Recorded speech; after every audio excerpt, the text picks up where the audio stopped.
Messiah come, waiting for the kingdom come.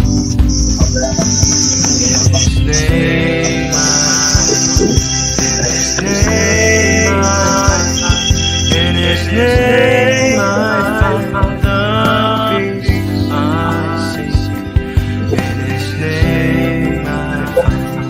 In His name I find. In His name I find the joy I seek.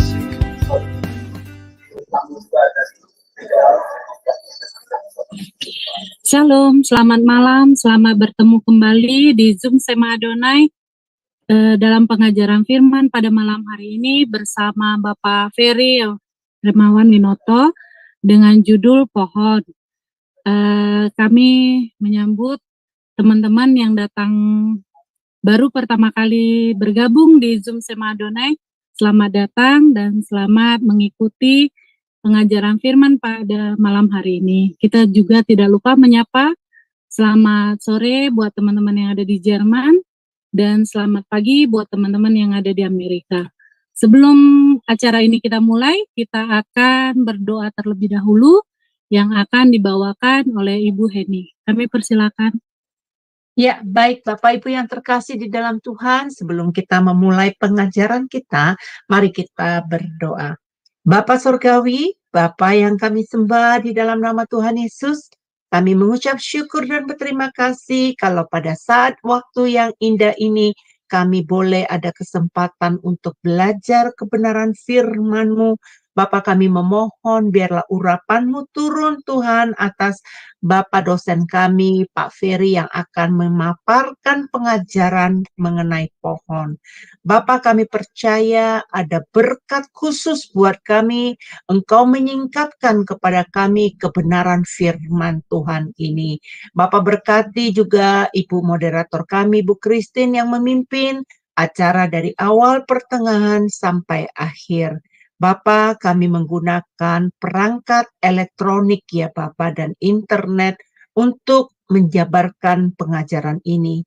Oleh sebab itu ya Bapak, kami memohon biarlah Engkau ya Bapa menjaga sehingga seluruh perangkat kami dan internet kami, listrik kami boleh ada dalam keadaan baik sehingga pengajaran ini dapat lancar dan diterima oleh teman-teman kami yang sedang menonton live streaming saat ini.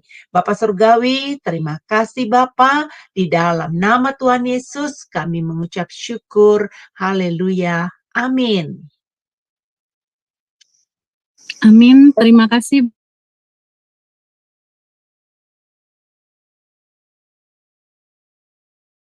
Bu ini Ya. Selamat malam. Tolong aku ini dulu. Tadi aku refresh laptop. Oh, oke. Saya periksa WhatsApp ya. Ini sudah live, Pak. Ya. Maaf ya. Di WhatsApp aja, Pak. Baik. Silakan, Ibu Christine, silakan. Oke, terima kasih Bu Heni. Selanjutnya kita akan mendengarkan terlebih dahulu profil singkat dari narasumber kita. Salam semua, selamat datang kembali di Zoom Sema Adonai, dan pada kesempatan kali ini kita akan berkenalan dengan pembicara kita, yakni Bapak Evangelis Ferry Hermawan, dan berikut adalah profil singkat dari beliau. Nama Evangelis Ferry Hermawan Winoto, AMD, STMD, BDH, Teologi. Jenjang pendidikan umum mulai tahun 1997 hingga tahun 2000, Institut Teknologi 10 November, jurusan keahlian teknik elektro ahli media. Pada tahun 2001 hingga tahun 2004, Institut Teknologi 10 November, jurusan sarjana teknik elektro. Jenjang pendidikan Alkitab dari tahun 2019 sampai sekarang di Israel Bible Center. Dari mulai tahun 2020 hingga tahun 2022 sebagai evangelis di PPCO. Dari mulai tahun 2021 hingga tahun 2023 sebagai Master of Divinity di Ekom STT KDC. Dari tahun 2023 hingga sekarang, sebagai doktoral di Day Spring Theological University, jenjang pelayanan. Dari mulai tahun 2008 hingga sekarang, sebagai koordinator Global Mission International Area Jawa Timur Indonesia. Dari tahun 2018 hingga sekarang, sebagai pembina penggembalaan keluarga muda Gereja Isa Al-Masih Kediri.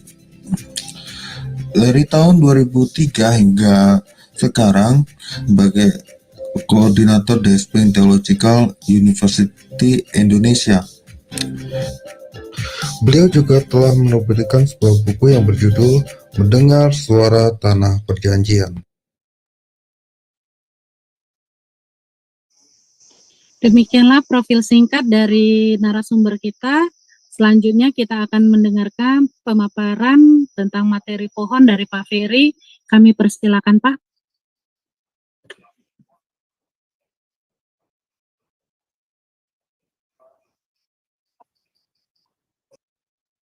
Baik, Shalom Bapak Ibu yang dikasihi Tuhan.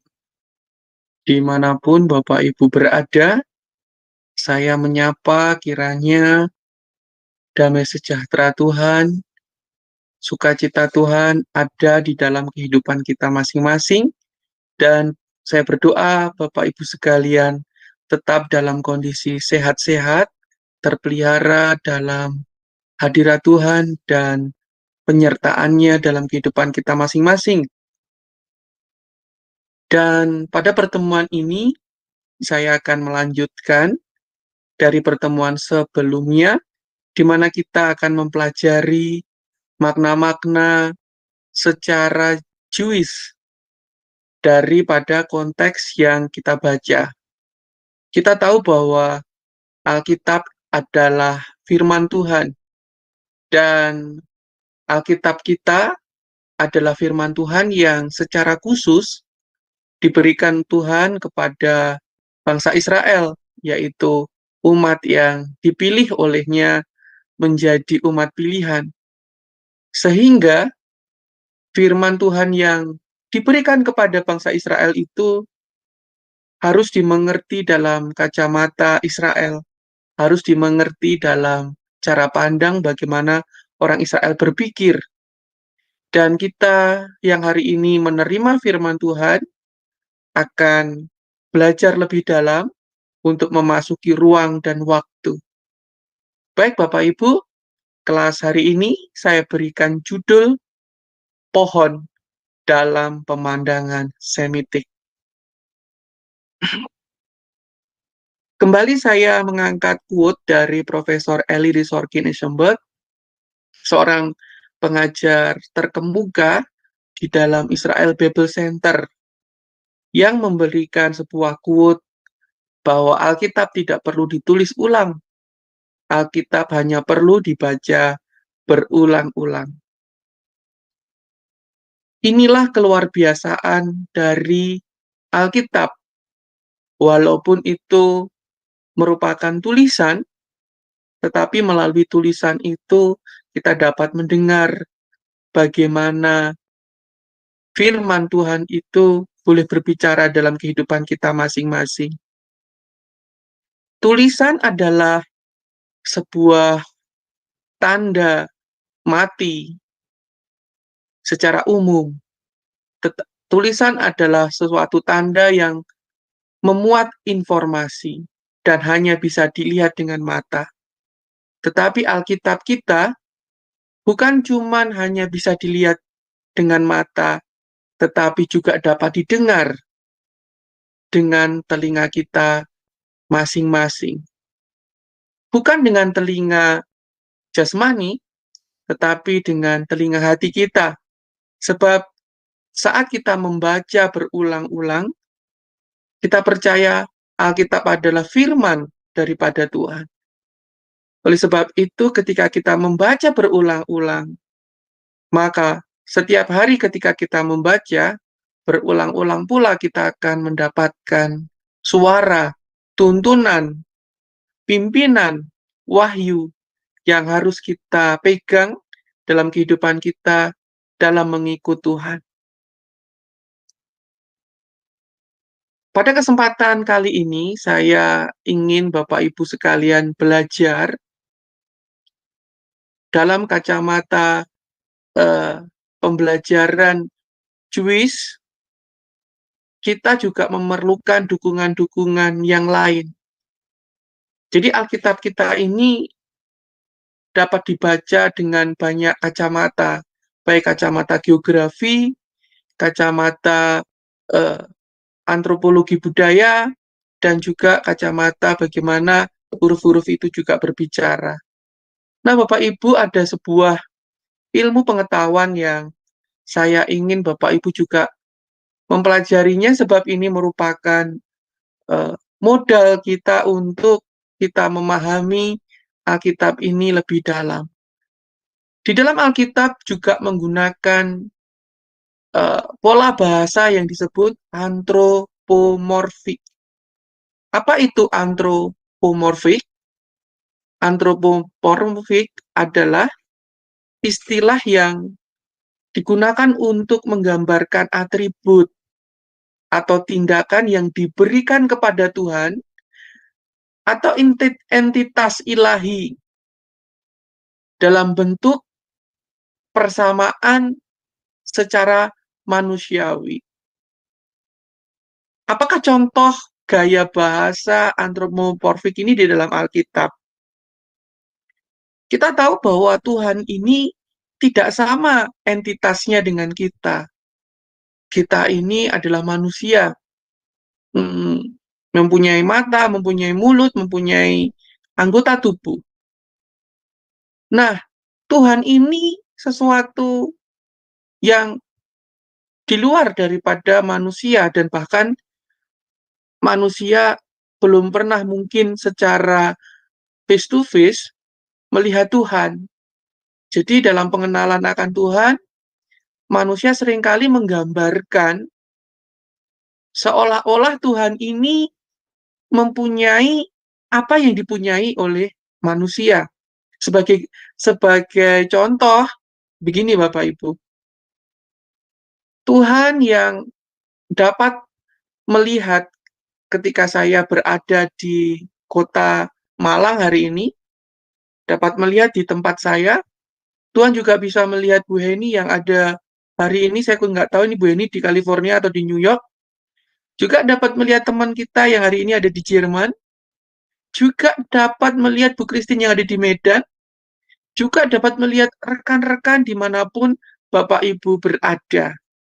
Pertanyaannya, apakah Tuhan berarti memiliki banyak mata begitu loh? Banyak mata di mana-mana tertempel gitu ya. Nah, itu akan sangat menjadi monster, ngeri kan? Bahwa Tuhan itu memiliki banyak mata. Kemudian gaya antropomorfik adalah, salah satunya adalah Tuhan menjamah gitu ya. Seolah-olah Tuhan itu punya tangan. Nah, bukankah dia itu lebih besar, lebih hebat daripada kondisi manusia? Walaupun sebenarnya dia bisa menjamah kita.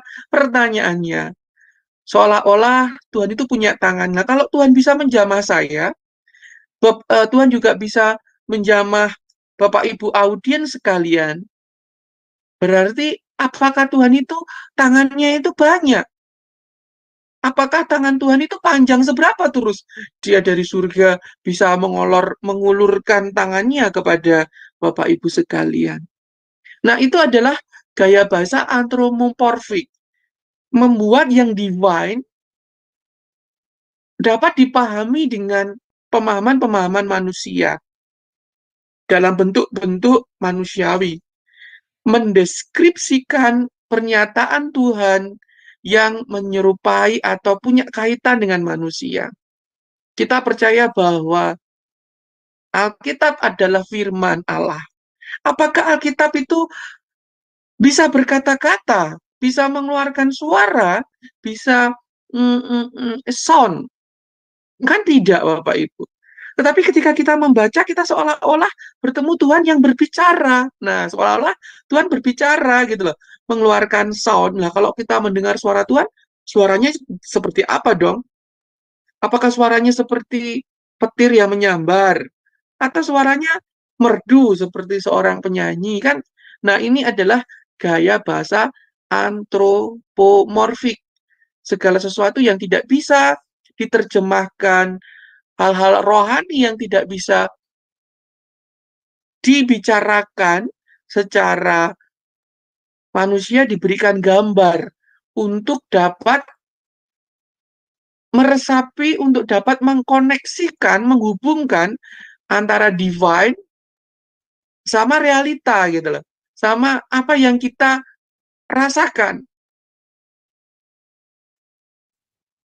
Nah, salah satu contoh lagi ketika di dalam Keluaran pasal 33 ayat 23 di mana Musa diizinkan Tuhan untuk bertemu muka dengan muka. Nah, seolah-olah Tuhan itu memiliki muka, memiliki wajah fisik. Pemahaman ini hanya ingin di dalam Keluaran ini sebenarnya Keluaran ini ingin memberikan sebuah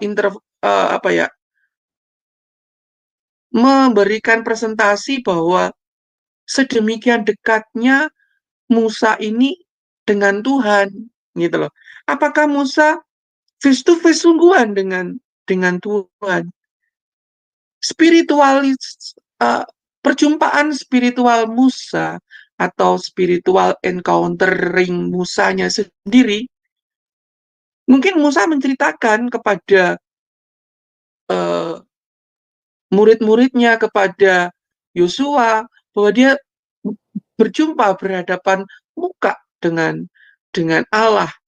Tapi sebenarnya mungkin orang sekitar malah dilihat juga nggak ngapa-ngapain tuh, mungkin Musa mungkin cuman ya karena ini spiritual encounter gitu loh. Nah, spiritual encounter saya berbeda dengan Bapak Ibu sekalian. Sebagai contoh, mungkin kalau di gereja karismatik Bapak Ibu hari-hari ini kan mau menghadapi hari raya Pentakosta gitu lah, yang seringkali mungkin dari Bapak Ibu yang di karismatik merasa bahwa waktunya kembali untuk merasakan jamahan Tuhan. Nah, ketika Tuhan menjamah, mungkin ada yang merasakan apa. Nah, itu kan sesuatu hal yang tidak bisa terkatakan oleh kata-kata deskripsi daripada manusia, dan kemudian diartikan dengan, digambarkan dengan, diterangkan, diceritakan dengan supaya orang lain mengerti. Itu adalah antropomorfik. Penggunaan bahasa antropomorfik dalam Alkitab seringkali digunakan agar memudahkan manusia di dalam memahami sifat-sifat Allah atau tindakan Allah, meskipun sebenarnya sesungguhnya Tuhan sendiri itu dipahami jauh melebihi daripada sifat, kekuatan, kemampuan daripada manusia itu sendiri. Dia yang begitu besar, dia yang tidak bisa dibatasi oleh manusia. Sehingga seringkali manusia ini kadang juga mengkotakkan ya, kayak membatasi. Wah, berarti Tuhan itu kayak manusia ya, karena seringkali menggunakan antropomorfik ini sehingga Tuhan itu digambarkan seolah-olah seperti manusia gitu, punya batas-batas, area-area. Oh, kayaknya doa saya naikkan kok nggak didengar-dengar sama Tuhan ya. Mungkin Tuhan lagi rapat, mungkin Tuhan lagi repot, mungkin Tuhan lagi tertidur. Nah, itu adalah gaya bahasa antropomorfik, menggambarkan. Nah, itu hanya ingin sebuah pemahaman manusia ini memahami apa yang terjadi dan menyikapi apa yang sedang terjadi, apa kehendak Tuhan di dalam kehidupan mereka masing-masing. Nah, yang kedua, kita juga mempelajari gaya bahasa ikonografi. Nah, ikon, penggambaran-penggambaran. Alkitab juga memakai gaya bahasa ikonografi. Apa itu gaya bahasa ikonografi? Adalah konteks Alkitab yang mengacu tentang gambaran-gambaran atau representasi visual dari tokoh-tokoh, peristiwa, konsep-konsep yang terkait. Ini termasuk gambaran-gambaran yang terdapat dalam seni Kristen, khususnya dalam seni gereja seperti lukisan-lukisan, ukiran-ukiran, atau karya seni lainnya yang menggambarkan tokoh-tokoh Alkitab, peristiwa-peristiwa penting, dan konsep teologis. Nah, ini ada konsep teologis seperti ikonografi ini seperti ini. Ketika Tuhan itu, inilah tubuhku yang kupecah-pecahkan bagimu. Nah, tubuh itu tidak lagi menjadi bentuk gambaran manusia, tapi sudah menjadi ikon roti. Ya, udah berupa roti dia, ikon. Nah, juga gambaran tentang siapa yang bisa melihat Petrus. Petrus dilukiskan seperti jadi ukiran lukisan-lukisan. Jadi apa ya? Yang menggambarkan misalkan ikan itu lambang gereja atau salib itu lambang apa. Jadi ada sebuah ikon-ikon. Nah, bagaimana gaya bahasa ikonografi ini akan dipakai di dalam Alkitab? Ini sebagai contoh adalah seperti salib dilambangkan untuk kematian dan kebangkitan Tuhan kita, Yesus. Domba untuk menggambarkan dirinya sebagai anak domba Allah. Tapi apakah itu juga domba sesungguhnya? Kan enggak. Jadi ada sebuah lambang-lambang. Nah, kita akan juga mempelajari ikonografik dalam arti apa sih maksud dari pohon? Lambang apakah itu? Nah, itu akan kita kupas sebentar lagi. Ikonografik Alkitab dapat memiliki makna teologis yang mendalam dan seringkali digunakan sebagai alat untuk mengajarkan ajaran agama kepada umat yang dapat berguna memperkuat iman.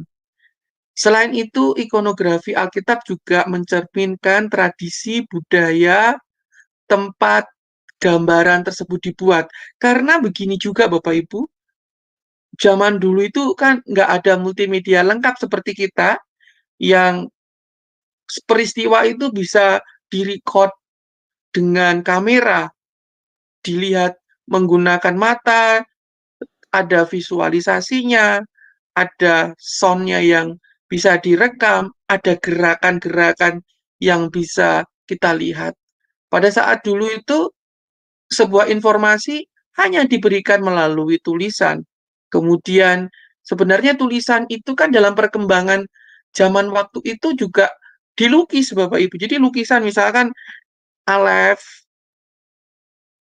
yang sebelumnya adalah kepala kerbau, kemudian berubah menjadi Aleph, sehingga bisa berubah menjadi alfa, menjadi A, kan begitu. Jadi awal muawal adalah penggambaran atau ikonografi. Nah, baik, kita akan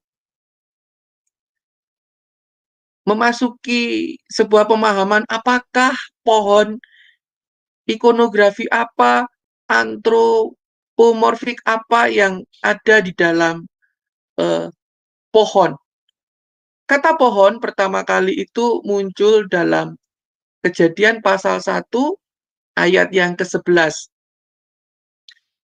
Berfirmanlah Allah, hendaklah tanah menumbuhkan tunas muda, tumbuh-tumbuhan yang berbiji, segala jenis pohon buah-buahan yang menghasilkan buah yang berbiji, supaya ada tumbuh-tumbuhan di bumi, dan jadilah demikian.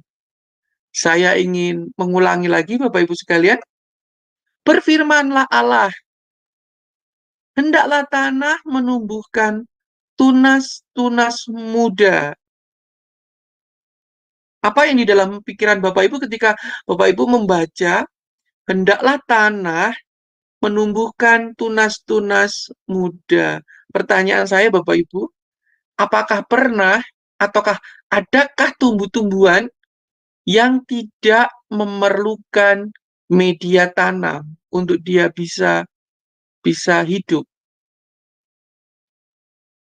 Mungkin ada, tapi dia juga benalu, dia pun walaupun menempel pada inangnya pun dia memerlukan media tanam untuk ada sebuah pertumbuhan.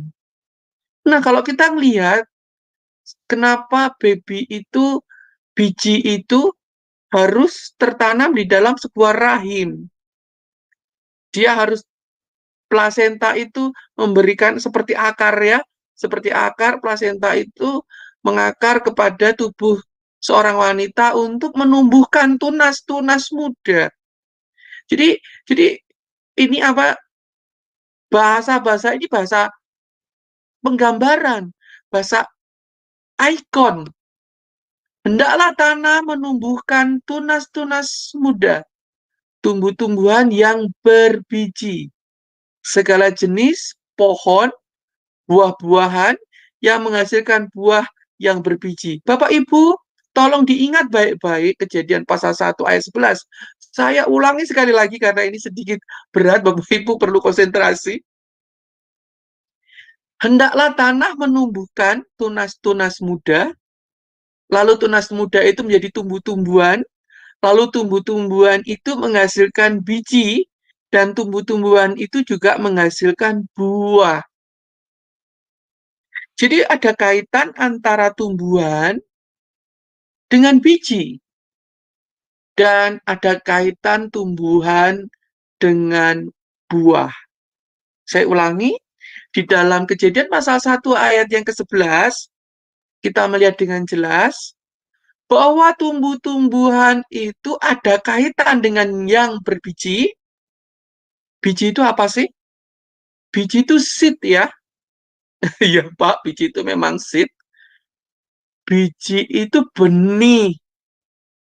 Biji itu generasi selanjutnya. Kalau buah ini berbicara sesuatu yang dinikmati. Buah ini hasil. Buah ini sesuatu yang dinikmati itu apa Bapak Ibu? Hasil. Buah ini perbuatan. Jadi ini ada kata-kata perbuatan, buah-buahan ini perbuatan yang dihasilkan oleh tumbuh-tumbuhan. Nah, nanti kita mau lihat di tumbuh-tumbuhan itu apa gitu loh. Tumbuh-tumbuhan ini mampu memberikan biji. Biji adalah menumbuhkan tunas muda yang lain. Dan tumbuh-tumbuhan ini dapat memberi makan. Ya, supaya ada tumbuh-tumbuhan di bumi, dan jadilah demikian. Tumbuhan di dalam bahasa Ibrani adalah etz. Vayomer Elohim, Tashiche Haret etz, Desa Eses, Maria, Eva, etz peri oseh, peri lemino, asher, sarovo, al haeretz, vayehihen. Jadi,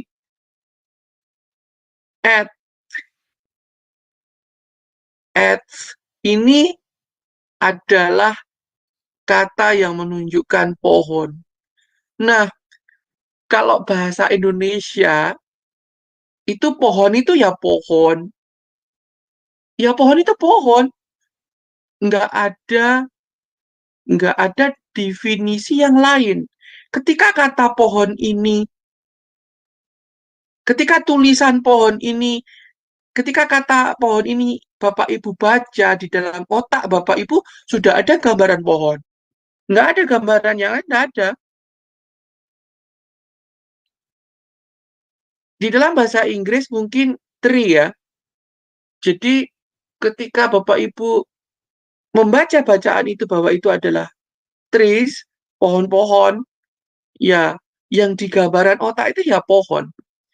Tapi apakah orang Israel ketika ada kata pohon atau etz, di dalam otaknya cuma ada pohon doang? Kan begitu ya. Yuk kita lihat di dalam Kejadian pasal 2 ayat yang ke-9. Lalu Tuhan Allah menumbuhkan berbagai-bagai pohon dari bumi. Ada yang dari bumi ya, yang menarik dan yang baik untuk dimakan buahnya. Dan pohon kehidupan di tengah-tengah taman itu, serta pohon pengetahuan tentang yang baik dan yang jahat. Kalimat ini perlu Bapak Ibu dalami sekali lagi. Di dalam kalimat ini ada sesuatu yang jelas dikatakan gini. Lalu Tuhan Allah menumbuhkan berbagai-bagai pohon dari bumi. Jadi pohon yang ditumbuhkan dari media bumi itu apa sih? Tanah, itu menarik dan baik untuk dimakan buahnya. Saya ulangi. Lalu Tuhan Allah menumbuhkan berbagai-bagai pohon dari bumi. Bumi ini apa? Bumi ini tanah. Bumi ini juga lambang apa, Bapak Ibu? Bumi. Ya, sudah ada yang mulai klik ini dalam pemikiran mata Wahyu, pemikiran Bapak Ibu. Bumi bisa menghasilkan pohon. Dan itu menarik untuk dimakan. Baik, ya menarik, tapi baik untuk juga dimakan. Lalu ada penggalannya. Jadi ini kan better ya. Pohon kehidupan di tengah-tengah taman. Lah, deskripsi dari pohon kehidupan ini tidak diambil dari bumi. Nah, seringkali kita ini mengira pohon kehidupan ini ditumbuhkan dari bumi. Ya, nanti kita akan lihat. Dan pohon kehidupan di tengah-tengah taman, serta pohon pengetahuan tentang yang baik dan yang jahat. Ini ya, jadi pohon pengetahuan tentang yang baik dan yang jahat, dia kembali lagi nanti ke atas. Tapi pohon kehidupan ini, apakah dia juga bertumbuh dari bumi, dari tanah ini? Nah, itu pertanyaan yang besar. Nah, ini ada kata edge juga edge. Nah, ternyata dalam pemikiran orang Ibrani, ketika mereka membaca edge, di dalam otak mereka itu, jadi dilihat dulu kata sebelumnya, percakapan itu ngomongnya apa, konteksnya apa. Jadi berdasarkan konteks ya Bapak Ibu. Tapi katanya yang dipakai itu tetap edge ini. Jadi kata edge, kalau melihat konteks itu bisa berarti pohon. Kata edge itu juga bisa berarti batang. Ya, kalau kita kan batang itu ya batang ya, tapi itu juga disebut edge. Tangkai itu juga disebut edge. Kayu itu juga disebut edge. Kayu ini kan apa ya? Batangnya apa ya? Kayu itu benar-benar ini intinya gitu. Itu juga dibilang edge. Ranting-ranting carang-carang yang berduri kadang yang menusuk-nusuk ini itu juga disebut edge. Nah, bahasa Ibrani itu begitu Bapak Ibu. Dia itu satu kata bisa seperti pohon itu sendiri. Bisa tumbuh ke kanan, ke kiri artinya apa, ke kanan artinya apa, ke sisi ini artinya apa, memiliki makna yang banyak. Nah, kemudian edge ini juga merupakan tongkat yang dari kayu.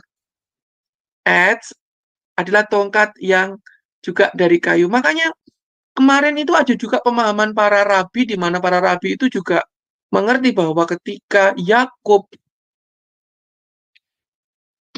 ketika dia pada masa tuanya meninggal, sebelum meninggal dia minta agar bersumpah. Ini pelajaran 2 minggu yang lalu atau beberapa waktu yang lalu, di mana Yakub itu ketika hendak mengembuskan nafas yang terakhir, dia memegang tongkat, yaitu edge. yaitu dia bagian daripada pohon tamariska. Nah, ini pemahaman orang Ibrani, Bapak Ibu, sehingga ketika ini dibaca, jadi orang Ibrani itu nggak perlu mendetailkan gitu loh. Kadang dianggap udah paham, sedangkan kita yang nggak ngerti ini nggak paham, kan gitu ya. Nah, atau pohon dalam terjemahan itu juga dianggap adalah papan kayu. Papan kayu itu juga memiliki kata ets ini, ets. Nah, yang mengejutkan bagi saya adalah ets itu ternyata juga mendeskripsikan tentang tiang gantungan. Tempat untuk orang mati digantung itu juga ets, dan semak-semak yang berduri itu juga terkumpul dalam satu kata ini, ets. Nah, kalau bahasa Indonesia dibaca pohon ya udah deskripsinya satu. Tapi kalau orang Ibrani bilang ets, itu bisa ditarik-tarik konteksnya apa, bicaranya apa, dan ini dipahami oleh mereka. Kenapa hal itu terjadi? Hal ini terjadi karena bahasa Ibrani itu memiliki sistem verbal yang kompleks, yang memiliki struktur terutama dalam konteks Alkitab, di mana kata kerja seringkali dapat diturunkan dari sebuah kata dasar atau akar kata yang disebut sores. Jadi kata-kata itu punya akar kata, punya akarnya, terus dari akar kata itu dia membentuk kata macam-macam, yaitu nifal, pual, hulal, kan, hifil, hipatel, piel, paal. Jadi mempunyai turunan-turunan. Oleh sebab itu Bapak Ibu lihat, satu kata, saya ulangi lagi, itu bisa memiliki berbagai makna seperti pohon. Ini sistem verbal Ibrani. Nggak sama dengan kita. Kita juga mungkin ada juga ya akar katanya apa, bisa jadi apa, bisa jadi apa. Nah, Bapak Ibu, itulah sebabnya setiap kata dalam bahasa Ibrani itu bisa menjadi sebuah pohon. Pohon itu dalam arti bukan pohon apa ya, pohon sesungguhnya, tapi itu satu akar kata bisa memiliki cabang-cabang terjemahan, cabang-cabang makna, cabang-cabang kata dari satu kata dasar, dari suatu ide, dari suatu thing, dari suatu logos. Thing, logos, ide, kan semua dari sini ya. Kita kemarin sudah belajar kalau logos itu apa, thing itu dalam pemikiran. Jadi dalam pemikiran Allah, satu pemikiran ini bisa menghasilkan cabang-cabang. Jadi menurut wawasan Ibrani, kata pohon itu firman Allah, Bapak Ibu. Pohon ini lambang daripada firman Allah. Saat kata-kata itu bercabang kemana-mana gitu loh. Dan itu saya kan sudah sampaikan ya, coba Bapak Ibu lihat pohon. Pohon itu bisa dilihat dalam 3 dimensi loh. Bisa dilihat dari samping kanan, samping kiri, bisa dilihat dari depan, belakang, atas, bawah. Dia berbentuk 3 dimensi. Bapak Ibu muter gitu. Ini kayak firman Tuhan. Mau dilihat pakai kacamata apa, dari sudut apa, dari pandang apapun, bisa. Dan kita sudah mempelajari dalam pertemuan sebelumnya bahwa firman Allah itu juga dilambangkan seperti kubus gitu loh. Dia berputar, punya banyak sisi untuk dilihat. Kita juga akan mempelajari ETS itu terdiri dari memiliki sores. Jadi memiliki sores ya dari ayin, sadik. Nah, ini bahasa Ibrani itu ini ETS ini 2 huruf ya Bapak Ibu. Dia ayin sama sadik. Nah, sadik ini dia nulisnya itu 2 dia. Ada yang di tengah dan ada yang di akhir. Seperti mem itu 2. Dia ada yang mem terbuka dan ada mem yang tertutup. Nah, ini akhirannya itu selalu begini dia. Tapi kalau misalkan ini ada huruf lagi di belakang, dia kalau ada di tengah dia harus dipatahkan begini posisinya. Nah, dari sores katanya, dari kata ETS ini, pohon ini, dia memiliki 3 kata cabang-cabang yang lain. ETS itu adalah etsot atau nasihat, saran. Jadi nasihat, saran, misalkan kalau Bapak Ibu kan memberi nasihat kepada teman, saudara, itu kan ingin menasihati agar apa? Tidak terjatuh, menasihati agar. Jadi nasihat itu adalah sesuatu yang memberi kehidupan. Saya ulangi lagi, ETS itu adalah memiliki sores, jadi dia memiliki cabang, yaitu kata etsot, yang berarti nasihat, saran. Diartikan sesuatu yang memberi kehidupan. Yang saran itu kan nasihat kan memberi kehidupan. Nah, kemudian kata pohon ini juga akar katanya dari matsah. Nah, matsah ini adalah pertimbangan dan dihubungkan dengan ide. Kata matsah ini dihubungkan dengan sesuatu yang ide-ide, pertimbangan. Kan kalau kamu investasi 1 M dalam bidang properti kan mungkin nilainya akan naik gitu loh. Mungkin ya ada saran-saran yang penuh dengan pertimbangan. Dan kata ETS ini juga etsah yang merupakan dihubungkan dengan sebuah nasihat dalam bentuk sebuah tindakan buah. Jadi kamu itu jangan melakukan inilah. Ayo kita sebagai orang Kristen kita harus dapat beraksi untuk lingkungan.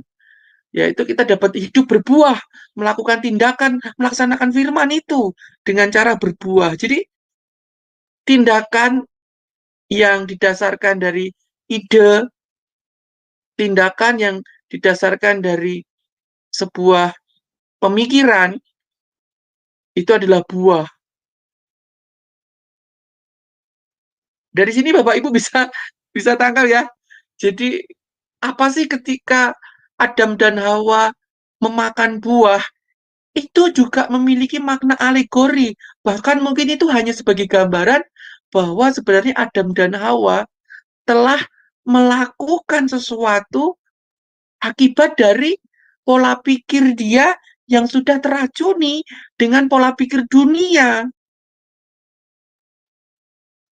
Pola pikir yang menarik. Pola pikir yang dia anggap baik untuk dilakukannya.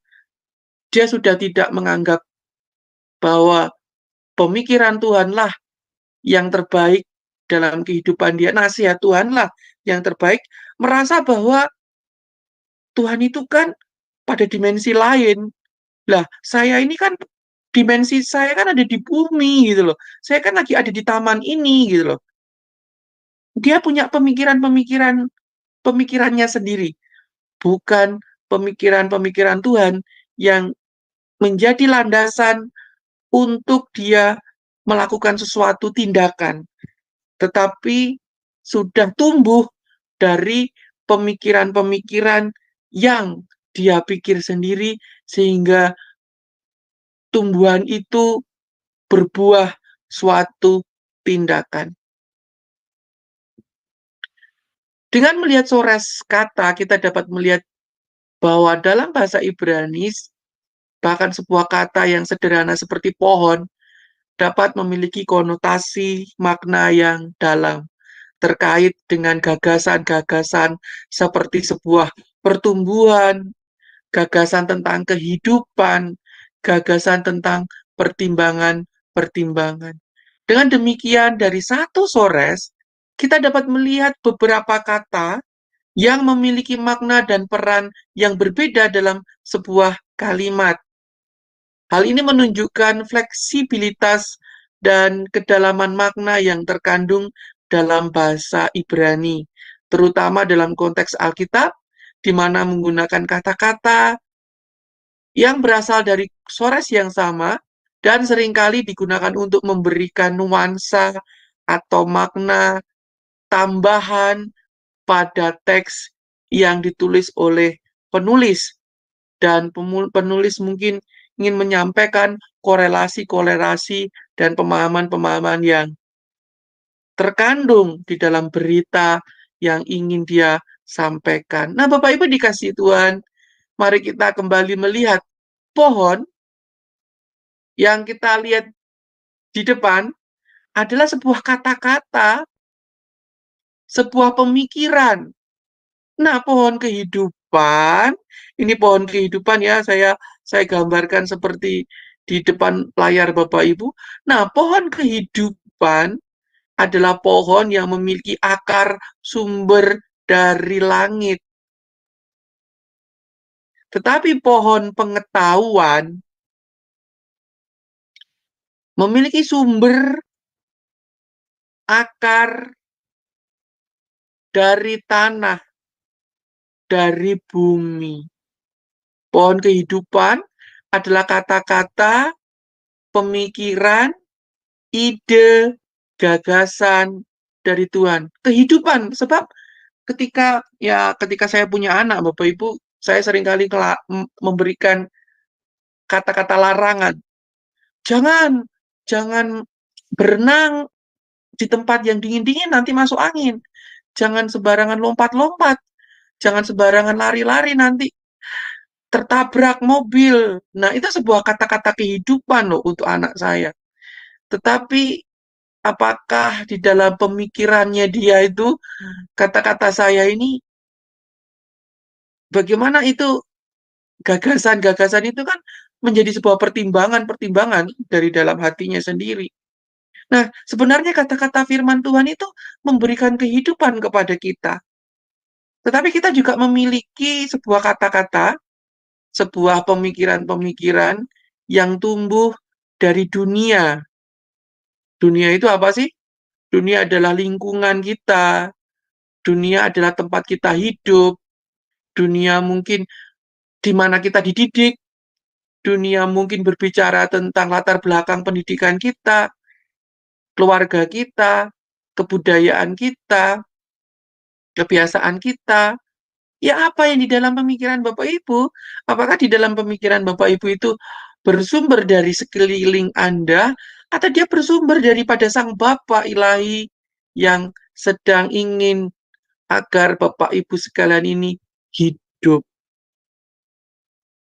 Yuk kita lihat di dalam Kejadian pasal 3 ayat 17 sampai dengan ke-19. Lalu firman-Nya kepada manusia itu, karena engkau mendengarkan perkataan istrimu dan memakan dari buah pohon yang telah kuperintahkan kepadamu, jangan makan daripadanya, maka terkutuklah tanah. Jadi yang dikutuk Tuhan ini bukan Adam dan Hawa, tetapi tanah loh Bapak Ibu. Tanah, sebab apa? Sebab tanah ini yang memberikan sumber kehidupan, karena sumber inilah Ya, jadi akar. Jadi pohon ini Bapak Ibu, ini Bapak Ibu harus berimajinasi ya. Pohon itu mempunyai 2 dimensi, katakanlah begitu. Loh Pak, kok bisa pohon punya 2 dimensi? Maksud saya gini, pohon itu ada bagian yang terlihat dan pohon itu juga ada bagian yang tidak terlihat. Apa yang tumbuh terlihat di depan mata Bapak Ibu sekalian, pohonnya, rantingnya, buahnya, daunnya, adalah apa yang diambil, diserap dari yang tidak kelihatan, akar. Jadi manusia ini, kita semua ini, tindakan kita, pola pikir kita ini bersumber dari apa yang tidak kelihatan. Apa yang tidak kelihatan? Apakah itu Tuhan? Apakah itu dunia? Dunia itu ya segala dunia dan segala isinya, ini kecintaan dengan dunia. Jadi apa yang menumbuhkan di situ gitu loh. Yang sekarang yang dipukul oleh Tuhan itu bukan manusianya, yang dihukum itu bukan Adam dan Hawa, tetapi tanah. Sehingga apa Bapak Ibu? Karena engkau dengan bersusah payah, engkau akan mencari rezekimu dari tanah seumur hidupmu. Akhirnya Bapak Ibu,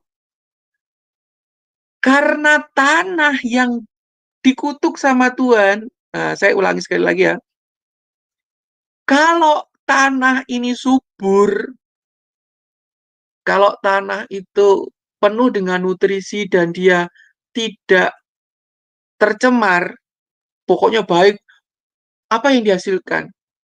Pohon yang ditanam dapat bertumbuh dengan subur, daun-daunnya besar, buah-buahnya juga lebat-lebat. Tetapi coba Bapak Ibu bayangkan, kalau tanah itu unsur haranya nggak ada, tanah itu nutrisinya nggak ada, apa yang terjadi? Tumbuh-tumbuhannya yang tumbuh jadi kuntet-kuntet, jadi kurang nutrisinya, jadi kerdil. Nah, Bapak Ibu lihat, awal-awal tuh nggak ada loh semak duri diciptakan. Karena tanah ini jadi terkutuk, maka timbullah semak duri dan rumput duri yang dihasilkan bagimu. Dan tumbuh-tumbuhan di padang akan menjadi makananmu. Seharusnya kan tumbuh-tumbuhan yang ada di Taman Eden tumbuh sendiri dengan buah-buah yang lebat. Tapi ini tumbuh-tumbuhan yang jadi makanan kita akhirnya tidak pada sumber nutrisi yang baik. Tetapi sudah nggak ada nutrisinya, memang hancur. Semak duri. Semak duri ini apa ya? Sesuatu yang menusuk. Jadi rezeki yang kita cari, ini bukan berbicara tentang makanan ya, sebenarnya makanan jasmani ya. Tapi makanan rohaninya itu kering. Tertusuklah rohnya, tertusuklah jiwanya, rusak ini yang di dalam Bapak Ibu. Nah, kemudian dengan berpeluang engkau akan mencari makananmu sampai engkau kembali menjadi tanah. Sehingga manusia dikutuk, yang seharusnya manusia itu nggak jadi tanah ya. Tetap mungkin long life, akhirnya mempunyai batas. Kembali menjadi tanah. Jadi ya Bapak Ibu, ini ada makna yang tersembunyi dan ini saya masih mencuilkan sedikit ya. Ini bisa didalami dan ini banyak sekali maknanya. Nah, mari kita lihat apa yang terjadi dalam pertumbuhan kehidupan Abraham. Kemarin kan kita udah belajar tentang Tamariska atau Eshel. Nah, kita akan memperhatikan suatu kejadian di dalam Kejadian 18 ayat yang pertama, yaitu tentang Abraham tentang kehidupan Abraham, di mana Abraham pada umur 99 tahun gitu ya.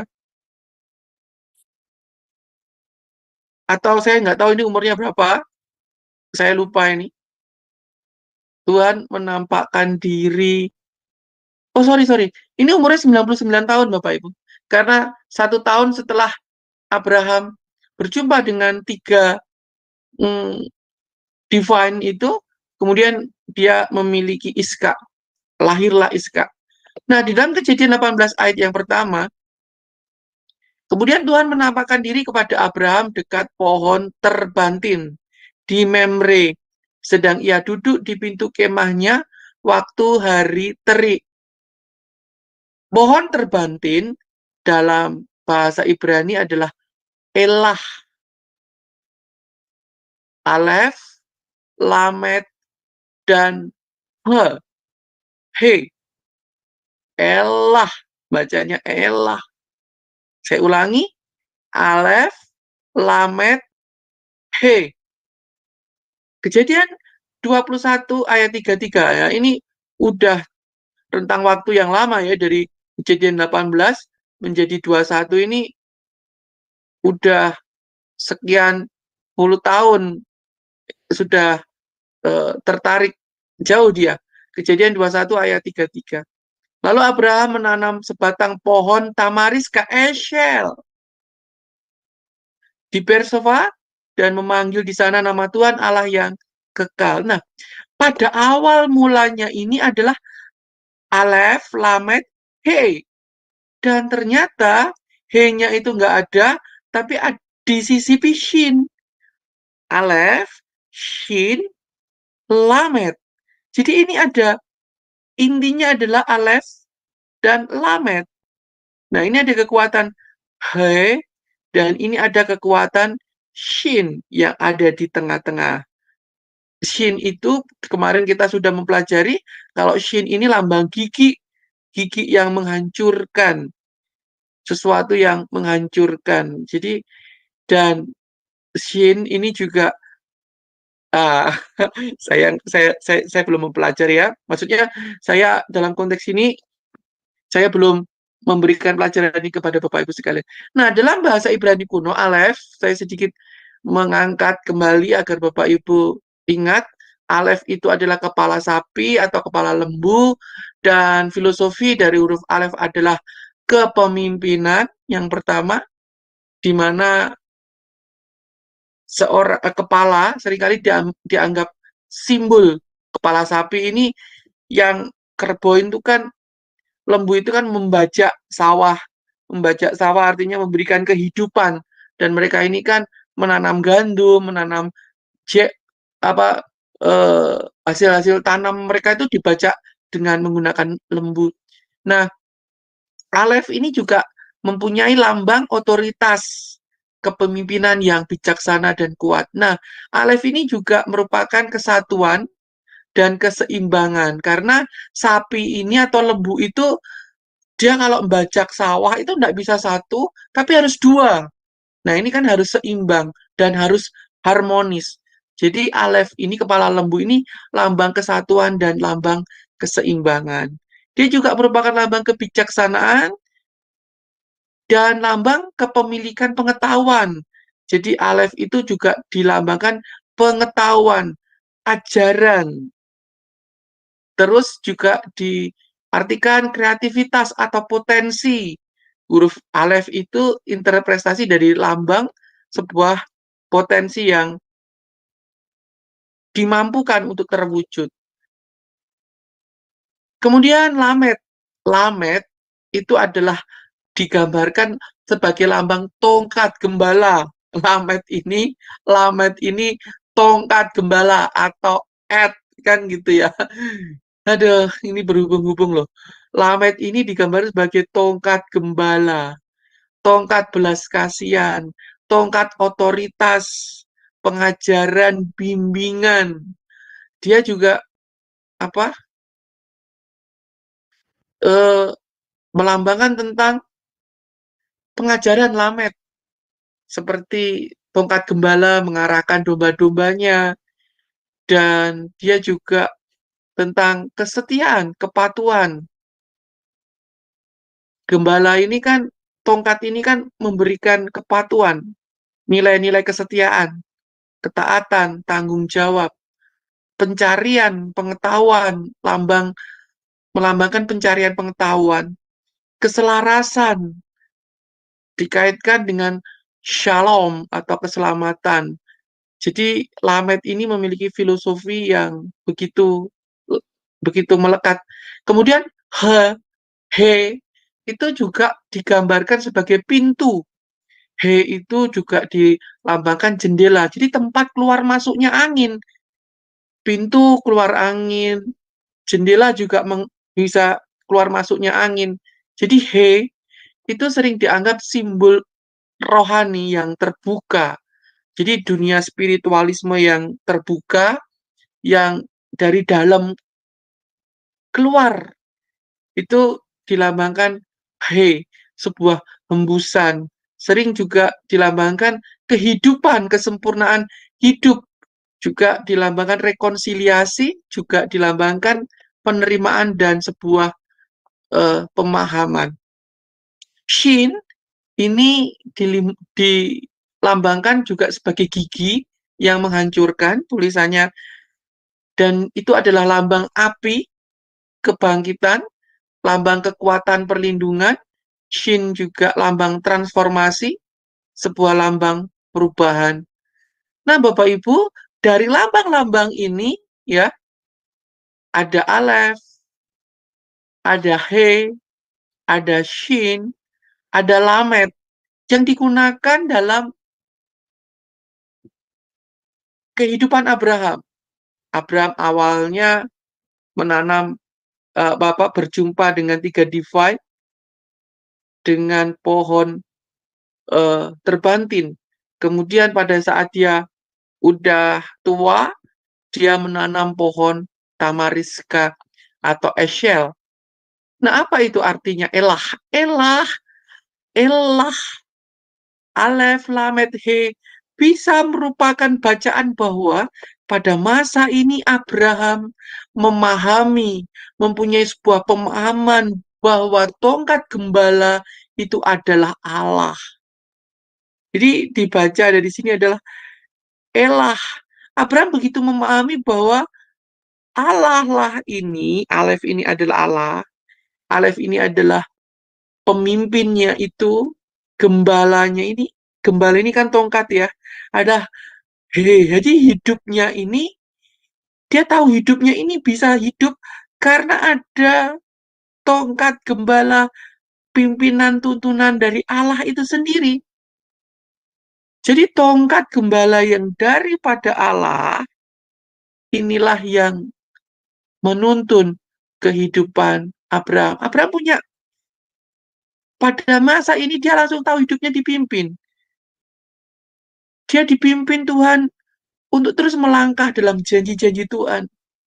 Tongkatnya ini, tongkat itu bicara tentang janji, pikiran, tuntunan, nasihat, arahan Abraham yang diberikan sebuah firman, menasihati untuk dia keluar dari negeri Mesopotamia, untuk memiliki tanah yang dijanjikan, karena beribadah kepada Allah yang hidup.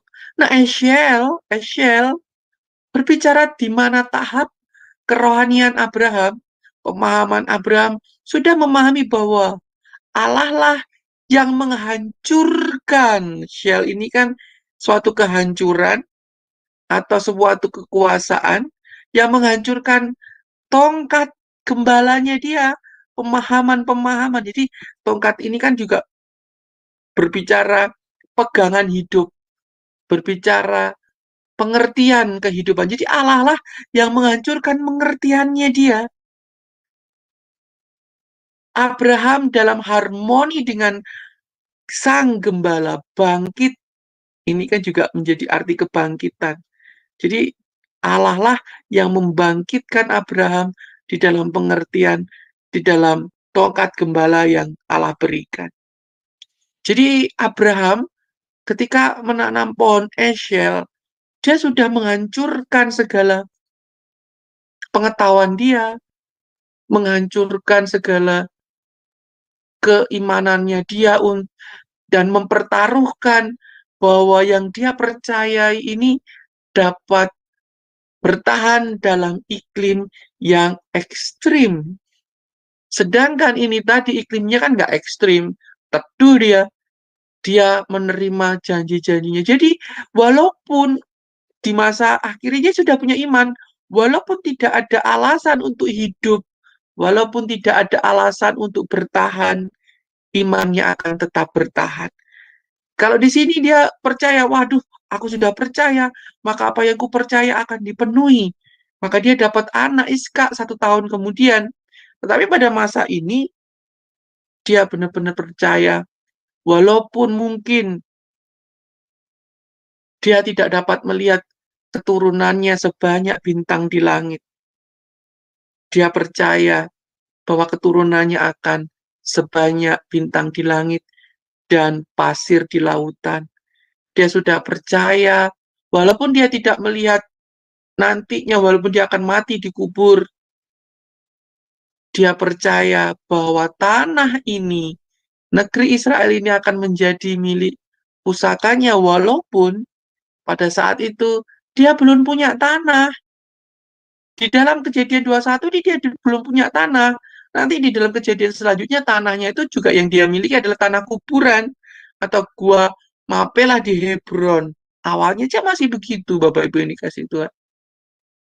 Tapi Abraham udah percaya. Nah, kalau di sini kepercayaan Abraham, karena kepercayaan itu menghasilkan sesuatu. Misalkan saudara percayakan firman Tuhan, dan ketika firman itu digenapi, saudara percaya, oh iya ya, Tuhan kan kemarin ketika aku mau megang firman Tuhan, kalau aku misalkan menabur di dalam ladang Tuhan, maka aku akan diperkaya, gitu kan. Terus akhirnya diberkati sama Tuhan, terus saudara merasa, wah, ini Tuhan menjawab firman-Nya bahwa aku menabur, kemudian aku menuai. Nah, Bapak Ibu pada tahapan inilah Bapak Ibu berada, yaitu tahap Bapak Ibu berada di terbantin di memory.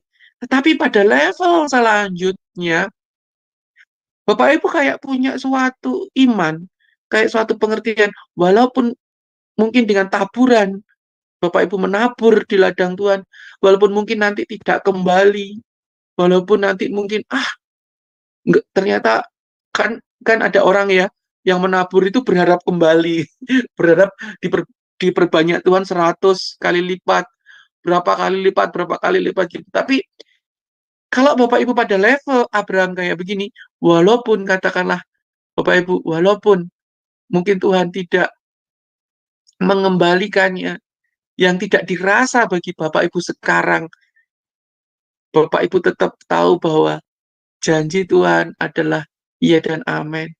Yang nggak mungkin kan, dia tidak akan entah itu kembali kepada anak Anda, cucu Anda, atau generasi selanjutnya. Who knows?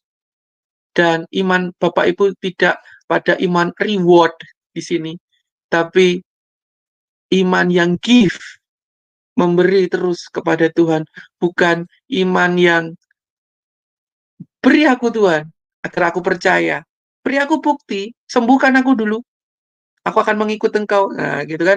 Nah, ini sudah pada level ini udah enggak. Walaupun mungkin Tuhan tidak menyembuhkan, aku tetap akan mengikut Engkau. Nah, ini iman Eshel sebagai perwujudan seperti. Nah, mari kita lihat lagi di dalam Keluaran pasal 3 ayat yang kedua. Lalu malaikat Tuhan menampakkan dirinya di dalam nyala api yang keluar dari semak duri. Lalu ia melihat, dan tampaklah semak duri itu menyala, tetapi tidak dimakan api. Bapak Ibu, semak duri ini kan ranting-ranting yang merupakan bagian daripada pohon. Ya, pohonnya karena sudah tidak punya tempat yang baik untuk tumbuh. Jadi semak duri ini sebenarnya bagian dari kata adds. Bapak Ibu pahami? Adds kan? Jadi ketika Tuhan menampakkan diri kepada Musa, Tuhan ini menampakkan diri di tengah-tengah apa Bapak Ibu? Di tengah pemahaman, di tengah-tengah ajaran-ajaran, di tengah-tengah firman-Nya, di tengah-tengah Taurat. Jadi pada saat ini Musa ini belum mengenal Tuhan, belum muncul, Taurat itu belum muncul, tapi kan lupa ini kan pada saat Keluaran 3 ayat 2 ini kan Musa belum nulis 5 kitab, belum ada turunnya kitab di atas Sinai. Lalu ini masa ini berbicara tentang Torah, ajaran, kan begitu. Nah, saya mau tanya, bagaimana Musa kok bisa imannya itu kok bisa percaya ada Allah Abraham? Nah, dari mana dia? Ajaran siapa dia? Kan gitu. Nah, jadi ajarannya itu firman, ajaran yang dari Tuhan mana yang diikuti dalam pemikiran Musa ini? Abraham itu ajarannya dari mana? Orang Abraham juga nggak megang kitab. Kalau kita enak loh Bapak Ibu, udah dunia modern ini kita ada buku panduannya. Kita udah bisa membedakan mana yang isi dari Alkitab atau enggak lah. Pada zaman itu nggak ada kitab ya, nggak ada. Bagaimana mereka bisa memiliki bahwa ini? Nah itu kan berarti kan ada sesuatu apa ya, ajaran-ajaran yang dimana Allah itu dapat berdiam di tengah-tengah daripada ajaran itu. Jadi ajaran itu menampakkan diri kepada Musa di dalam pemikiran-pemikiran Musa. Jadi apakah benar-benar ini kejadian nyata? Ya bisa juga, bisa ya, tapi juga bisa alegori. Jadi bukan cuma alegori aja loh. Nanti Pak kok semuanya dialegorikan sih? Ya enggak. Jadi bahasa Alkitab tuh begitu. Yang historis bukan berarti historis secara nyata, tapi juga alegoris. Tapi jangan alegoris melulu, tapi juga historis lah. Mata, jadi pohon itu ada 2 dimensi. Mata juga 2 pemikiran, kiri dan kanan. Mata melihat hal yang rohani, juga melihat hal yang jasmani.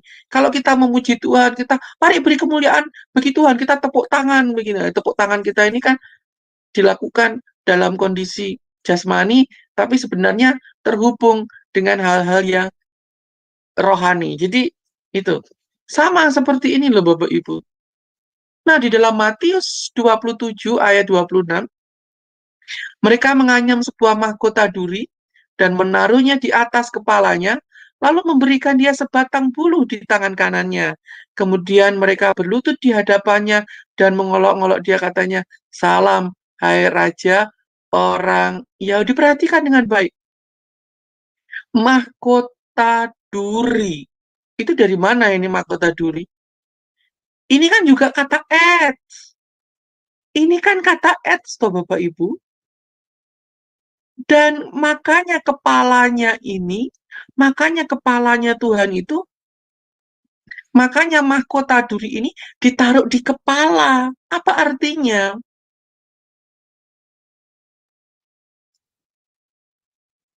Artinya adalah kita lihat tadi di dalam Kejadian, karena manusia mendengar. Jadi dulu mungkin nggak ada tanaman-tanaman berduri, adanya cuma pohon, tapi karena manusia mendengar kata-kata dari istrinya, karena kata-kata yang berduri itu didengar, dan mereka melakukan sebuah ide-ide yang akhirnya berduri, menusuk dalam kehidupan. Jadi ini pemikiran-pemikiran yang menusuk. Kenapa ada di dalam kepalanya Tuhan Yesus? Karena pikiran-pikiran itu menusuk. Jadi kayak self-talk gitu loh. Menusuk. Firman Tuhan itu ditusuk. Enggak masa aku harus nurutin firman Tuhan sih? Kan harus begini lah. Itu sesuatu hal yang menusuk, menolak. Di dalam pikiran menolak. Dan inilah ketika Musa melihat bahwa Allah ada di tengah-tengah semak duri yang menyala, tapi semak durinya itu tidak terbakar. Dan Yesus sendiri ada di tengah-tengah itu sebagai penggenapan daripada perjanjian lama.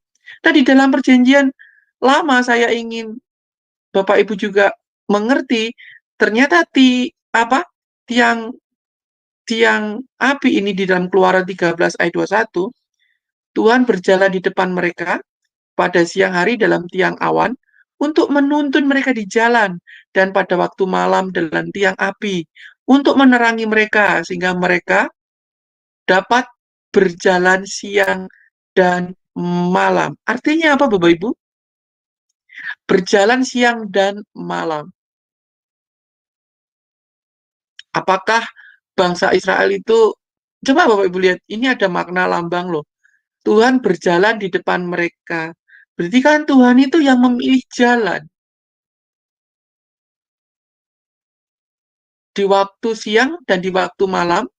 Di waktu siang adalah tiang awan. Jadi ada sebuah jalan yang meneduhkan. Awan juga hal yang misteri, juga hal-hal yang abstrak. Kemudian tiang api. Api itu adalah hal yang menghanguskan di waktu malam. Mungkin perlu diterangi agar tidak buta. Apa yang diterangi?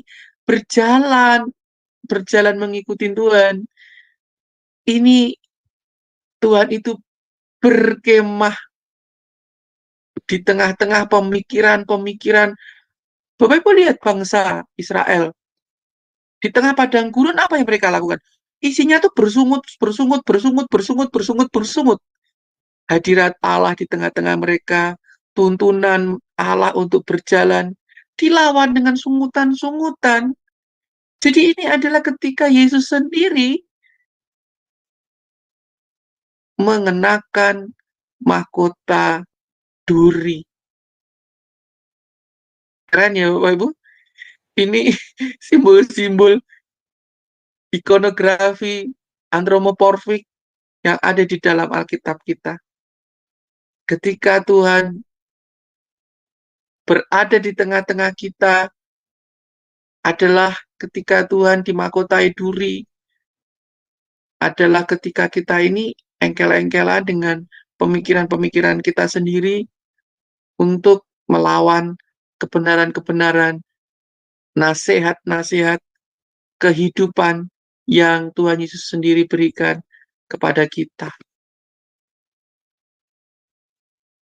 Di dalam layar Bapak Ibu, hal ini saya gambarkan agar Bapak Ibu mengerti kalau Musa menjumpai hanya sebuah semak duri yang menyala tapi tidak terbakar oleh api, tetapi sang firman, sang ide, sang logos, kehendak Tuhan itu sudah menjadi manusia, Tuhan sendiri.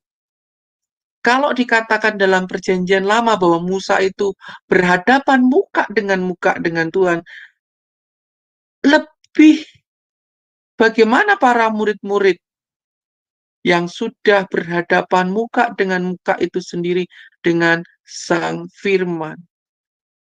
Oleh sebab itu, apabila Torah pada zaman Musa menghasilkan banyak-banyak ide atau gagasan dari para rabi, yang sampai hari ini ajaran-ajaran dari para rabi banyak Bapak Ibu yang dikasih Tuhan.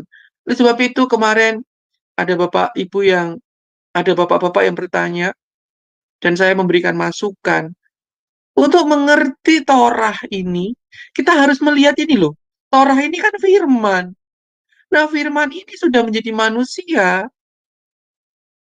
Oleh sebab itu saya memegang Kisah Para Rasul pasal 2 ayat 42. Bertekun dalam ajaran para rasul-rasul. Itu adalah kondisi jemaat mula-mula. Mereka harus bertekun dalam ajaran para rasul-rasul, karena para rasul-rasul lah yang secara langsung bertemu dengan sang firman. menyaksikan sendiri Sang Firman, penggenapan firman itu, dan ajaran mereka adalah ajaran yang memandang Torah itu dalam penggenapannya. Kalau kita memasuki Torah tanpa ajaran, tanpa batas-batas para rasul, saya yakin Bapak Ibu dapat tersesat di dalam luasan Tehom, samudra raya hikmat yang begitu luas.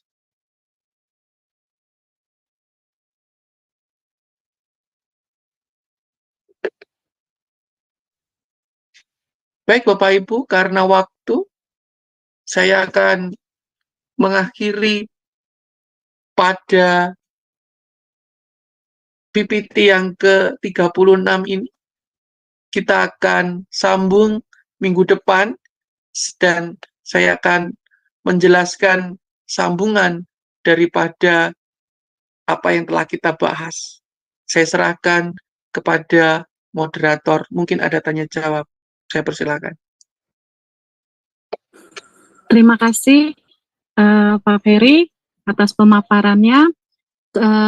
Setelah ini kami akan membuka sesi tanya jawab, namun sebelumnya buat teman-teman yang ingin bertanya, sebaiknya untuk raise hand agar operator kami melihat dan membuka mic-nya. Kita ada aturannya seperti itu. Terima kasih untuk pengertian dari teman-teman, kami tunggu raise hand-nya. Namun sebelumnya kita akan mendengarkan terlebih dahulu acara SMA Adonai beberapa hari ke depan. Kami persilakan. Ya, baik, terima kasih Ibu Christine. Baik Bapak Ibu sekalian, saya akan membacakan acara SMA Adonai ke depannya. Baik, dimulai dengan besok Minggu, tanggal 28 April 2024, di jam 19.00 waktu Indonesia Barat, di SMA Adonai akan ada ibadah online ya Bapak Ibu.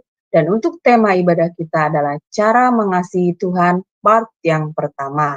Jadi ada part-part yang selanjutnya ya Bapak Ibu. Dan yang menjadi narasumbernya adalah Bapak Gembala kami sendiri, yaitu Pak Pendeta Daniel Palungan. Dan liturgisnya adalah Ibu Heni, dan yang menyanyikan lagu atau live songnya adalah Ibu Murni dari Jerman.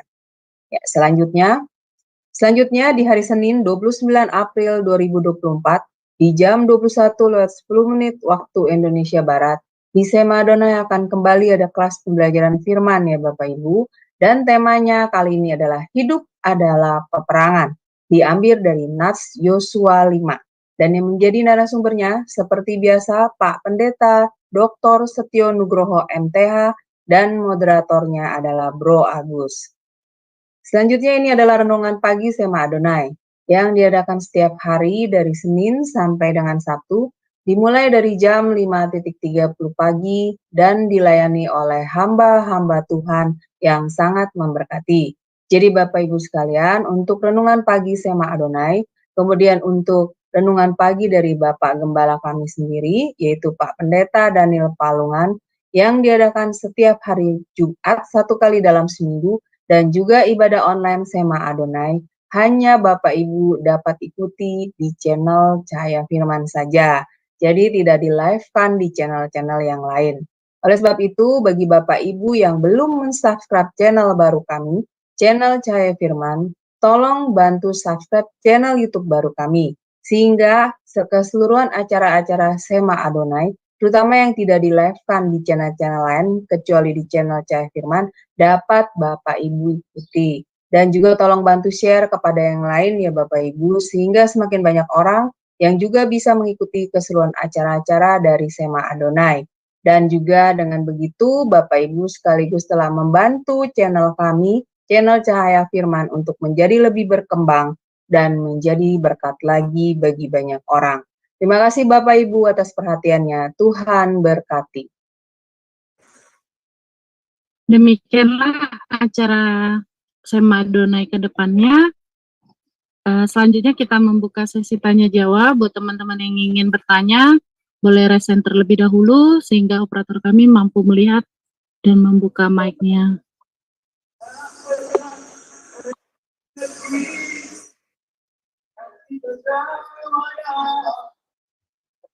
Ada yang ingin bertanya atau sudah paham tentang pohon pada malam hari ini?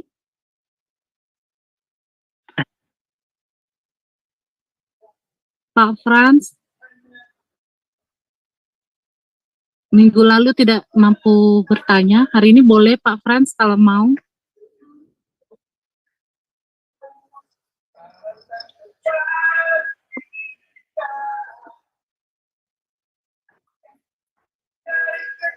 Ya, silakan Pak Edi Suwito. Sudah dibuka mute-nya ya. Ya,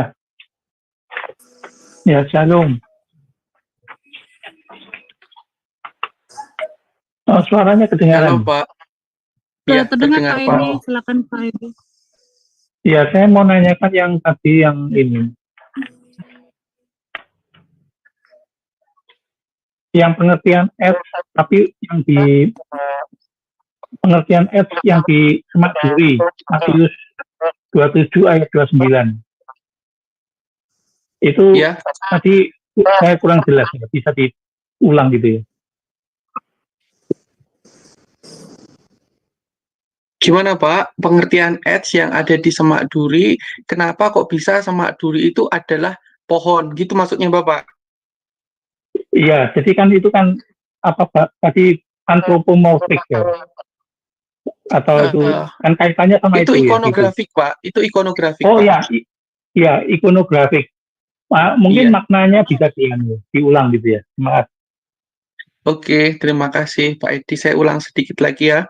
Saya akan sedikit cepat untuk mengulangnya. Saya mohon izin share.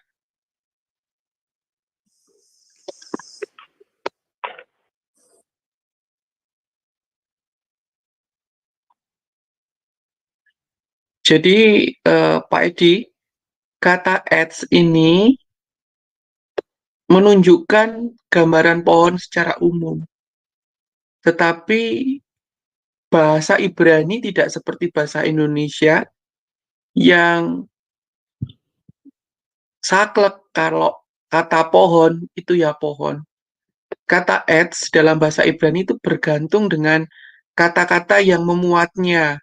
Ini itu memuatnya itu apa ya, kata sebelumnya sesudahnya itu menunjukkan apa.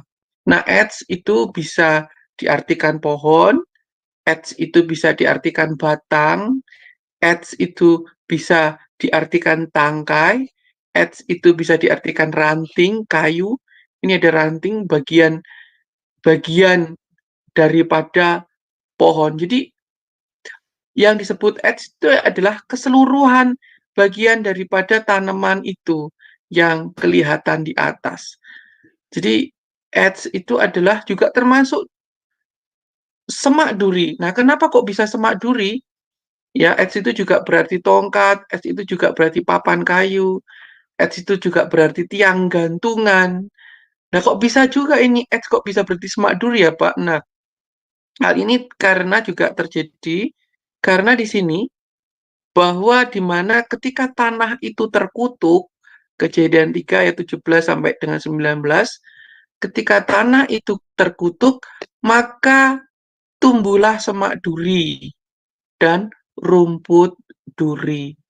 Jadi bagian tanaman yang ada durinya ini sebuah penolakan kepada Tuhan, sebuah ketidakbersetujuan, sebuah pemikiran-pemikiran yang menolak firman Allah. Jadi ini lambang daripada itu. Jadi sesuatu yang dihasilkan oleh tanah yang benar-benar sudah dihantam oleh Tuhan, dikutuk oleh Tuhan. Nah, kemudian apa korelasinya dengan Matius? Nah, di dalam Matius ini juga menunjukkan bagaimana menganyam sebuah mahkota duri. Nah, mahkota duri adalah sebuah mahkota yang diambil dari semak duri, dari sebuah bagian dari pohon itu sendiri, yaitu kata ads. Jadi mahkota duri ini kan langsung dia mahkota. Ini mahkota adalah sesuatu yang ada di kepala, sesuatu yang ada di dalam di bagian kepala.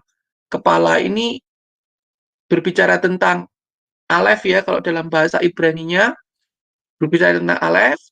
Kepala ini berbicara tentang ajaran-ajaran think, ide, dan ini ada di kepala, dan ini bagian daripada duri. Sebuah mahkota duri. Mahkota duri adalah sesuatu yang dibuat dari tanaman yang berduri, bukan mahkota emas atau apa. Ini adalah mahkota. Jadi satu makna ini dililit-lilitkan dalam satu bagian ini. Itulah kenapa mahkota duri ini terhubung dengan kata et. Sebab et itu juga adalah bentuk dari bagian tanaman yang sudah dikutuk. Bukan tanamannya yang dikutuk, tapi sumbernya. Saya ulangi sekali lagi, bukan tanamannya yang dikutuk, tapi sumbernya adalah tanah yang sudah dihantam oleh amarah Tuhan, sehingga tidak mendapatkan nutrisi, sehingga menghasilkan sesuatu yang berduri. Jadi ketika Matius 27 ayat 29 ini, secara letterlek kita juga melihat mereka menganyam sebuah mahkota duri. Tapi dalam pemikiran orang Semitik, orang Israel, mahkota duri bukan cuma mahkota duri biasa. Ini adalah sebuah ide, sebuah gagasan yang bersumber dari dunia, bersumber dari kedagingan, bersumber dari lingkungan sekitar, bukan bersumber pada firman Tuhan. Lalu yang memberikan dia sebatang buluh. Lah ini lagi. Nah, memang buluh ini nanti relevasinya kepada yang lain. Kalau saya boleh sedikit mengupas, dalam pengadilan Israel itu ada sesuatu hal yang aneh, Bapak Ibu. Orang yang harus dijatuhi hukuman mati itu memang ditangkap pada malam hari, tidak dalam siang hari. Dan dalam tata cara pengadilan, kenapa gini? Kalau hukuman mati sekarang itu kan misalkan ditembak. Misalkan kalau ditembak dengan peluru, maksudnya ditembak dengan pistol, misalkan tembaknya itu ada 8, itu pasti 4 berisi dan 4 tidak. Dan penembaknya pun juga tidak merasa, supaya tidak merasa bersalah. Oh, bukan punya aku kok, jadi ada probabilitas. Dan mungkin kalau algojo, dia juga ditutup mukanya supaya dia itu tidak disalahkan atas tindakannya dia menghilangkan nyawa. Nah, demikian juga pada sistem pengadilan Ibrani, di mana seorang imam, supaya dia tidak merasa bersalah atas hukuman yang harus dilepaskan kepada orang yang bagi mereka layak diberikan hukuman mati. Yang pertama adalah penjahat tersebut ditangkap pada malam hari, terus penjahat tersebut diadili dengan 2 cara.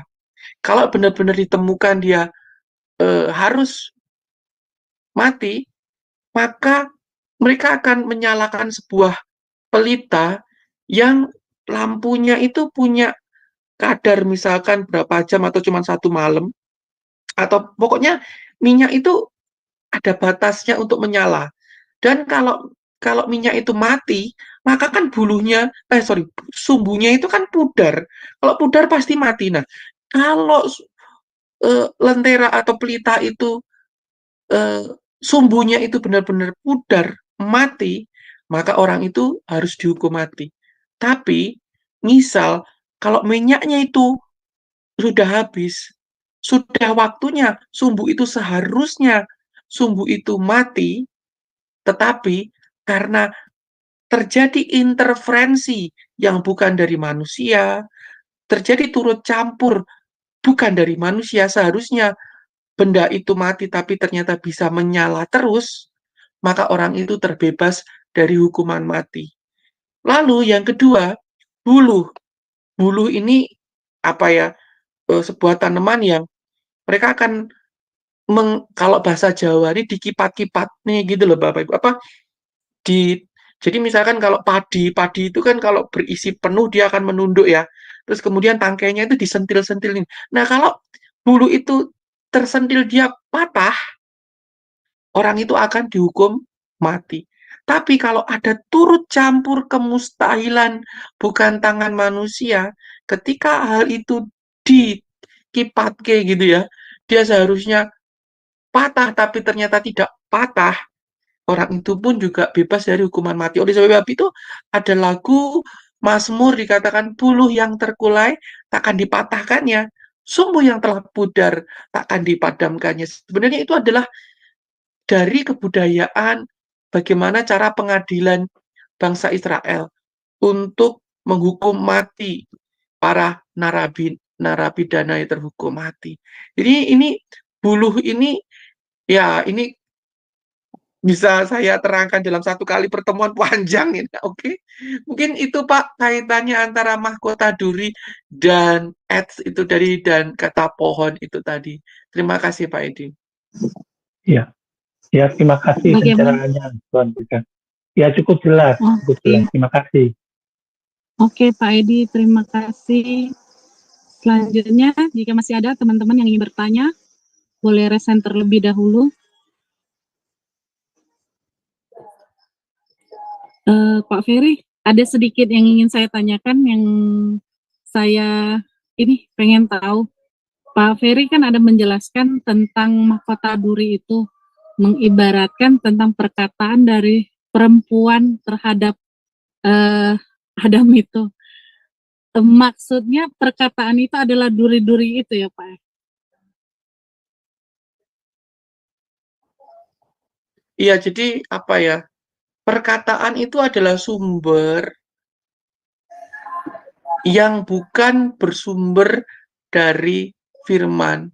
Jadi duri itu sebenarnya bukan kata-kata tajam ya Bu, atau bukan kata-kata, tapi sebuah sumber yang bukan bersumber dari firman, yang sumbernya sudah hancur, yang sumbernya sudah dikutuk. Jadi kata-kata kutukan, kalau orang Semitik itu juga berarti kata-kata kutuk. Ibu Christine juga bisa ingat bagaimana istrinya Ayub, itu istrinya Ayub ini mengutarakan sebuah kata-kata yang sangat tajam. Jadi kata-kata tajam untuk agar mengutuki Allah. Jadi ketidaksetujuan manusia untuk mengikuti nasihat itu seringkali merupakan sungut-sungut. Nah, sungut-sungut itu kan kata-kata tajam. Ketika bangsa Israel itu dituntun Tuhan, dia tidak menerima air, dia tidak. Bayangin loh, Bu Christine. Ibu Christine tadi makan apa? Malam, coba malam menunya apa? Nggak ada Pak, cuman makan ayam semur aja. Oke, siang menunya apa? Pagi menunya apa? Kan menunya ganti-ganti nih. Iya benar Pak. Kalau Bu Christine 40 tahun menunya nggak ganti. Itu doang terus. Bosen Pak. Iya benar. Nah, bangsa Israel itu 40 tahun. Menunya mana? Kalau apa? Dia juga akhirnya kan pengen makan daging tuh ada menunya. Menunya cuma 2. Kalau burung puyuh sama mana? Udah gitu 40 tahun lagi. Itu doang yang dia makan itu. Sungut-sungut. Tapi ya itulah. Jadi kata-kata yang tidak setuju kepada sebuah tindakan kebijaksanaan yang Tuhan sampaikan itu merupakan sebuah penolakan atas kehidupan. Jadi seperti ibu juga punya anak, ada saran kan agar anaknya, ada nasihat kan. Nah, nasihat dan saran itu ketika mereka tidak setuju, nah, mereka akan marah, mereka akan ngedumel, ngeroweng, tantrum, kan begitu. Biasanya yang tidak tercapai keinginannya kan tantrum. Nah, keinginan itu bersumber dari mana? Bersumber dari dirinya, bukan bersumber dari bapaknya. Ya. Jadi siapa bapaknya? Jadi yang dia turutin itu siapa? Jadi gitu loh. Nah, itu dia. Bapaknya bapak yang di surga atau iblis, sang pembohong itu yang menyatakan diri, yang membohongi sebuah kenyataan yang diputarbalikkan di taman itu. Bahwa pohon itu boleh diraba lah, apalah kan terus terjadi sebuah argumentasi-argumentasi kemudian. Seperti seorang anak yang diberikan sebuah nasihat, tapi selalu memberikan argumentasi, membangun sebuah argumentasi. Demikian Bu Christine, terima kasih. Terima kasih Pak. Pengajaran pada malam hari ini banyak maknanya. Satu kata namun 1000 makna. Jadi kita benar-benar harus mampu memahami pengajaran firman pada malam hari ini. Buat teman-teman, jika sudah tidak ada lagi dan mengingat waktu juga, kita akan menutup pengajaran firman pada malam hari ini. Namun minggu depan atau nanti kita akan melihat pengumuman berikutnya untuk pengajaran firman dari Pak Ferry. Kami berharap teman-teman dapat terus mengikuti acara di Sema Adonai. Sebelum kita mengakhiri acara pada malam hari ini, kita meminta Pak Ferry untuk memberikan satu closing statement dan doa berkat untuk kita. Kami persilakan Pak. Baik, Bapak Ibu yang dikasih Tuhan, bahwa hari ini kita belajar sebuah gaya bahasa penulisan Alkitab, di mana ada antropomorfik dan ikonografik. Dan di dalam kata pohon, ada sebuah lambang-lambang yang penulis Alkitab ingin sampaikan, bahwa pohon itu bukan seperti yang kita pikirkan selama ini, yaitu pohon itu sebuah tanaman, tetapi ternyata itu adalah ajaran, itu adalah pikiran, itu adalah sebuah gagasan.